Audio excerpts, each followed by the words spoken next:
ఈ రోజున మీకు తెలుసు, ఈరోజు సూర్య గారి సినిమా రిలీజ్ అయింది, మహేష్ బాబు గారి సినిమా రిలీజ్ అయింది. చిన్న సినిమాలో ఒక 2-3 వెనక్కి వెళ్ళిపోయి, కానీ ఇలాంటి టఫెస్ట్ సిచ్యువేషన్లో కూడా సినిమా ఆడించి మీరు చూసారు ఎంతమంది వచ్చారు.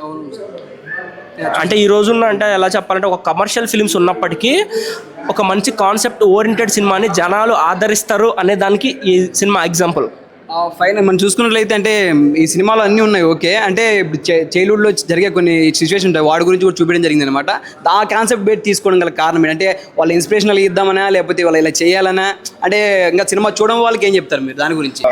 ఒక వ్యక్తికి విల్ పవర్ ఉంటే తను ఏమన్నా సాధించగలడు అనే లైన్. ఫైనల్గా సార్, ఈ ఆడియన్స్ మీ సినిమాని ఎందుకు చూడాలి, అసలు ఎందుకు రావాలి? ఈ సినిమాలు వస్తున్నాయి, పెద్దవాళ్ళు వస్తున్నారు, మీరు కొత్త వాళ్ళు, మీ సినిమా ఎందుకు చూడాలంటే మీరు ఏం చెప్తారు ఫైనల్గా? మీరు రివ్యూస్కి ఎందుకు వచ్చారు? సినిమా ముందుకు తీసుకెళ్దామని వచ్చారు. జనాలకి ఏముందో తెలియపరచడానికి ఆ సినిమాలు ఏముందో. అట్లానే మేము సినిమాలు ఎందుకు తీస్తామంటే గుడ్ ఫిల్మ్ ఇది, అందువల్ల ఈ సినిమా జనాలు చూస్తే మాకు బాగుంటుందని కోరుకుంటున్నాం.